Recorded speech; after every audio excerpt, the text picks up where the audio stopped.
Question number 4, what if there are no opportunities for me to step into my calling? Again, it's a good question. It's one people often ask in this, this kind of subject, this framework, but it's really a misnomer.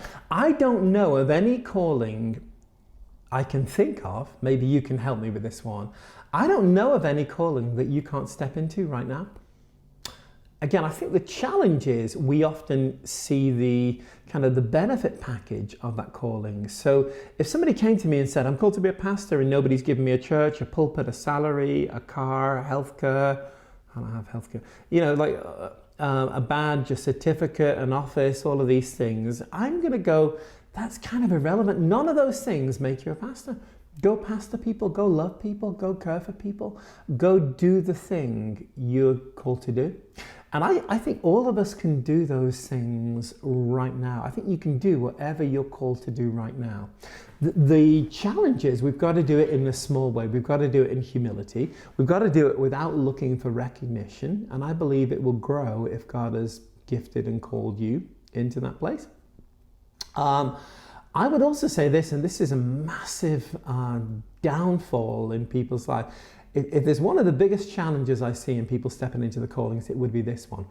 So I would advise anybody who's called to do something and they say, oh, I'm not seeing, I don't know how to move forward. I would say go and be mentored by somebody else who to some degree is doing what you are called to do.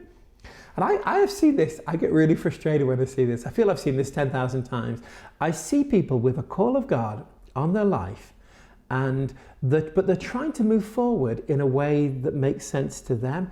It would be like somebody saying, I'm called to be a doctor. So I've decided how to educate myself to be a doctor. I'm going online and I'm reading this book and that book, and I'm going to self-qualify. And then they get frustrated that no state will certify them as a doctor. And I see a lot of people in ministry and they never ever go to somebody and say, how can I move forward? What are the things I need to let go of in my life? What are the character things? What do I need to learn? How can I practice? How can I grow in this area? They're trying to be their own, both the mentor and the mentee, and everybody kind of pats them on the shoulder and go, yeah, that's Gertrude, whoever. That's Phyllis, that's him. I don't know. Phyllis is awesome. That's this person. Yeah, they've got a call on their life, but they're not ready yet. And they spend the whole life being not ready. And at times I'll do the funerals of people who had a great call, but they just weren't ready because they won't humble themselves and learn. So if you don't see an opportunity, ask God for the right people to mentor you, but go and learn in humility. And often the very people, here's what I found in my life, the very people who will mentor us and speak to us, both in an encouraging way and in a correcting way, become the very person who wants to open the door. They become the open door. And if we hadn't, as it were, sat at their feet and drank from their advice, to mix my metaphors, we wouldn't then have had the open door that followed that one. Boom. Question number, let me see.